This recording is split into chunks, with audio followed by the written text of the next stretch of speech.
વડોદરામાં બીએપીએસ શ્રી સ્વામિનારાયણ મંદિર અટલાદરા ખાતે 104 મશાલ યાત્રીઓનું ભવ્ય સ્વાગત કરાયું। વડોદરાના ઉત્તર વિસ્તારમાં આવેલા બીએપીએસ શ્રી સ્વામિનારાયણ મંદિર અટલાદરા ખાતે 104 મશાલ યાત્રીઓનું ભવ્ય સ્વાગત કરવામાં આવ્યું હતું। આ યાત્રાનો પ્રારંભ પૂજ્ય મહંત સ્વામી મહારાજના પ્રાગટ્ય સ્થાન જબલપુરથી 28 ડિસેમ્બરના રોજ થયો હતો। આ મશાલ યાત્રા વડોદરાના ચાણસદ ખાતે આવેલા પ્રમુખ સ્વામી મહારાજના પ્રાગટ્ય સ્થાન સુધી પહોંચવા માટે આયોજિત કરવામાં આવી હતી। આ 104 યુવાનોની ભક્તિ અને સમર્પણ ભાવનાને લીધે મંદિર પરિસરમાં ઉત્સવનો માહોલ છવાયો હતો। આ યાત્રા 7 ડિસેમ્બરના રોજ પ્રમુખ સ્વામી મહારાજની જન્મ તારીખ નિમિત્તે અમદાવાદ ખાતે સાબરમતી નદીના તટ પર યોજાયેલા ઉત્સવમાં આવી પહોંચી હતી।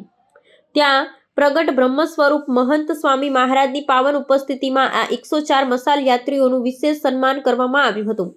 ભગવાન સ્વામિનારાયણના છઠ્ઠા આધ્યાત્મિક અનુગામી પૂજ્ય મહંત સ્વામી મહારાજના આશીર્વાદ પ્રાપ્ત કર્યા બાદ આ રેલી ધર્મભાવ અને ઉમંગ સાથે વડોદરા આવી પહોંચી હતી।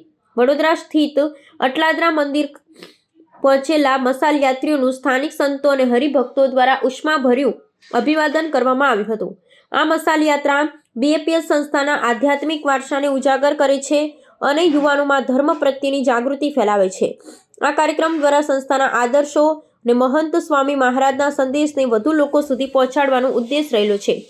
સમગ્ર વડોદરાના સંત સમાજ અને ભક્તોએ આ પાવન પ્રસંગમાં ભાગ લઈ ધન્યતા અનુભવી હતી। શ્રી સ્વામિનારાયણ ભગવાનની જય।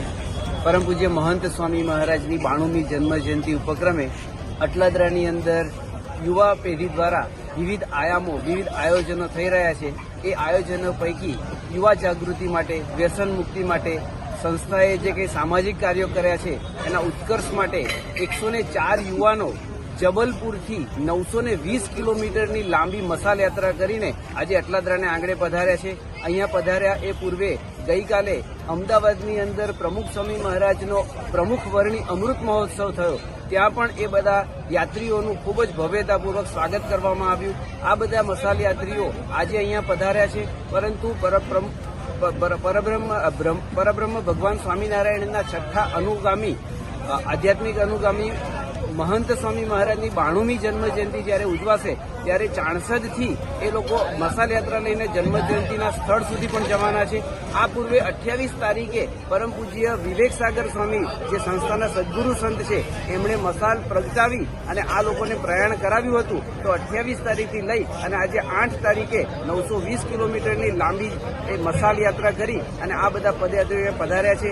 અટલાદરાની અંદર અટલાદરાના પૂજ્ય સંતોએ, અટલાદરાની ભાવિક જનતાએ એમનું ઉષ્માભર્યું ખૂબ સારું સ્વાગત કર્યું છે। બધા યાત્રીઓને ખૂબ ખૂબ અભિનંદન। અમે તમામ જગ્યાએ વ્યસન મુક્તિ કાર્યક્રમ કર્યા। આ યાત્રા દરમિયાન ઘણા બધા યાત્રિકો અને ઘણા બધા મહાનુભાવો અને ઘણા બધા મહેમાનોએ ગામોગામ વ્યસન મુક્તિની ખૂબ સારી પ્રેરણા લીધી।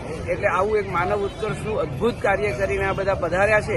તો એ બધાને અભિનંદન, એ બધાને ખૂબ ખૂબ અભિનંદન। એ બધાને અભિનંદન આપવા માટે 92મી જન્મજયંતિએ સર્વે જનતાને પણ અમે આમંત્રણ આપીએ છીએ કે આપ પણ આ બધા યાત્રિકોનું સ્વાગત કરવા માટે 2 ફેબ્રુઆરીએ મહંત સ્વામી મહારાજની જન્મજયંતિએ ખાસ પધારજો। સૌને આમંત્રણ છે। જય સ્વામિનારાયણ।